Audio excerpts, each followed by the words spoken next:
হযরত মুহাম্মদ সাল্লাল্লাহু আলাইহি সাল্লামের জীবনের শেষ মুহূর্ত। মুহাম্মদ সাল্লাল্লাহু আলাইহি সাল্লামের জীবনের শেষ মুহূর্ত চলছে। হঠাৎ সেখানে একজন লোক এসে সালাম দিলেন আর বললেন, আমি কি ভেতরে আসতে পারি? ফাতেমা রাদিয়াল্লাহু বললেন, দুঃখিত, আমার বাবা খুবই অসুস্থ। ফাতেমা রাদিয়াল্লাহু দরজা বন্ধ করে রাসূলের কাছে গেলেন। মুহাম্মদ সাল্লাল্লাহু আলাইহি সাল্লাম বললেন, কে সেই লোক? ফাতেমা রাদিয়াল্লাহু বললেন, এই প্রথম আমি তাকে দেখেছি, আমি তাকে চিনি না। নবীজি সাল্লাল্লাহু আলাইহি সাল্লাম বললেন, শোনো ফাতেমা, সে হচ্ছে আমাদের এই ছোট্ট জীবনের আবাসনকারী ফেরেশতা আজরাইল। এটা শুনে ফাতেমার অবস্থা বুবার মতো হয়ে গিয়েছে। রাসূল সাল্লাল্লাহু আলাইহি সাল্লাম বললেন, হে জিবরাইল, আমার উম্মতের কি হবে? আমার উম্মতের নাজাতের কি হবে? জিবরাইল আলাইহিস সালাম বললেন, হে রাসূল, আপনি চিন্তা করবেন না, আল্লাহ ওয়াদা করছেন আপনার উম্মতের নাজাতের জন্য।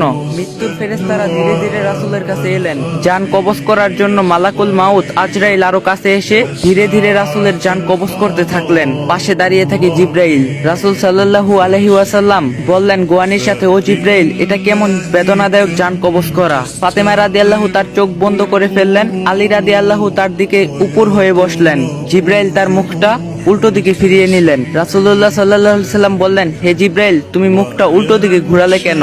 আমার প্রতি তুমি কি বিরক্ত?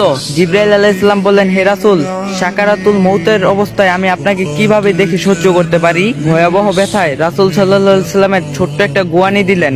রাসূল সাল্লাল্লাহু আলাইহি সাল্লাম বললেন, হে আল্লাহ, মউতটা জান কবজের সময় যতই ভয়াবহ হোক সমস্যা নেই, আমাকে সকল ব্যথা দাও, আমি বরণ করব, কিন্তু আমার উম্মতকে ব্যথা দিও না। রাসূলের শরীরটা ধীরে ধীরে ঠান্ডা হয়ে আসতে লাগলো। তার পা বুক কিছুই নড়ছে না। এখন আর রাসূলের চোখের পানির সাথে তার ঠোঁটটা কম্পিত ছিল। তিনি কিছু বলবেন মনে হয়। আলী রাদিয়াল্লাহু রাসূলের মুখের কাছে কানটা নিয়ে গেলেন। নামাজ কায়েম করো এবং তোমাদের মাঝে থাকা দুর্বলদের যত্ন নাও।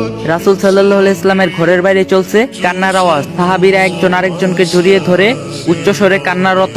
আলী রাদিয়াল্লাহু আবার তার কানটা রাসূল সাল্লাল্লাহু আলাইহি সাল্লামের মুখের কাছে ধরলো। রাসূল সাল্লাল্লাহু আলাইহি সাল্লাম চোখ ভেজা অবস্থায় বলতে থাকলেন, ইয়া উম্মতি, ইয়া উম্মতি, ইয়া উম্মতি। মৃত্যুর সময় প্রাণপ্রিয় নবী মুহাম্মদ সাল্লাল্লাহু আলাইহি সাল্লাম বলেন, আমাকে সব কষ্ট দাও, কিন্তু আমার উম্মতকে ব্যথা দিও না। মৃত্যুর সময় রাসূল সাল্লাল্লাহু আলাইহি সাল্লাম বলে গেলেন, নামাজ কায়েম করো। মৃত্যুর সময়ও রাসূল সাল্লাল্লাহু আলাইহি সাল্লাম বললেন, আমি চলে গেলে আমার উম্মতের কি হবে? এখন নিজেকে প্রশ্ন করুন, আমরা এমন একজন নবীর উম্মত হয়ে নামাজকে আদায় করি না। শ্রেষ্ঠ নবী মুহাম্মদ সাল্লাল্লাহু আলাইহি সাল্লাম আল্লাহর কত প্রিয় বন্ধু ছিলেন। তিনি আল্লাহর বন্ধু ছিলেন। তিনি যদি মৃত্যুবরণ করার সময় এত কষ্ট পান, তাহলে আমাদের কি অবস্থা হবে? আল্লাহ আমাদের সবার মাঝে বুঝার তৌফিক দান করুক, আমিন।